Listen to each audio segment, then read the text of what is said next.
Отбасымызда 3 қыз, 1 ұлмыз. Ата-анам шаңырақ құрғаннан кейін қатарынан 3 қыз дүниеге келеді. Ол кезде заман сондай ма, әлде адамдардың түсінігі таяздау ма, әкем марқұм қыз тудың деп мамамызды боқтап отыратын. Үйдің үлкені болғасын ерте есейдім. Анам жылағанда ішімнен егіліп отырушы едім. 3-ші сіңлімді босанғанда әкеміз перзентханадан шығарып алуға бармай қойған. Сонда бала болсам да көрші үйдегі атаға жылап барып, мамамды машинаңызбен әкеліңізші деп жалынғаным есім. Ағайын атамыз балаға тойынып қалдың ба, түс алды ма деп әкемді сүйреп алдына салып, анамды көлігімен әкеп берген еді.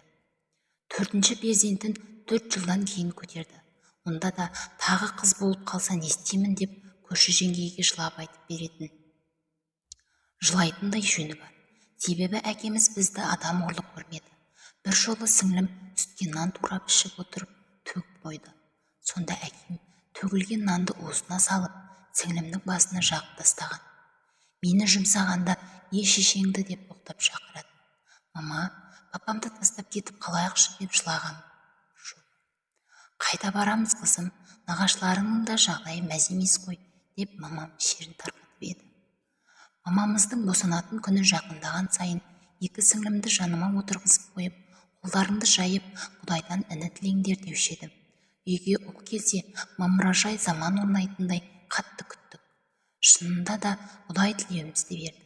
Мамам ұлды боп, әкем думандатып, үйімізде ерекше бір жылулық орнады. Әкем мен мамамның інімізге деген мейірімі, махаббаты ерекше болды. Аузынан шыққан сәтті әпереді. Жоқ дегенді естімей өсті. Әлі де есімде. Bir жолы балау салынған легенге інім сеп жіберді. 3-4 жасар бала ғой. 3 қыз әкемізден қаймығып қалған әдетпен тамақты ертерек жеп алғанбыз. Bir леген балау әкем мен мамама қалған тамақ еді. Сідік болған жерін алып тастап, баламыздың зәрі де дәрі біз үшін деп екеуі жеп алған тұғын. Сөйткен ініміз бұзық боп өсті. Мектеп кезінен қағынды.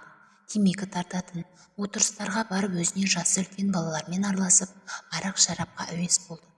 Бертін келе ақшаға карта ойнайтынды шығарды. Әкемнен сәл аяқ тартатын, ал мамамды адам көрмеді. Сендерге аналық махаббатымды толық бере алмағаным үшін кешіріңдер.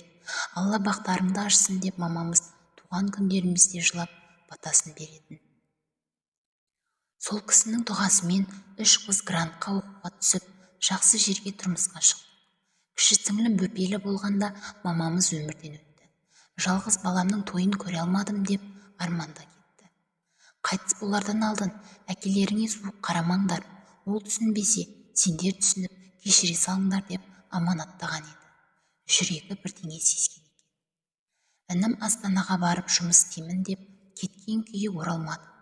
Өзінен жасы үлкен бір әйелдің қолына кіріп алған. Онысы бір қыз туып берген. Сенің ауылыңа барып тұрмаймын депті. Содан әкеміз жалғыз қалды.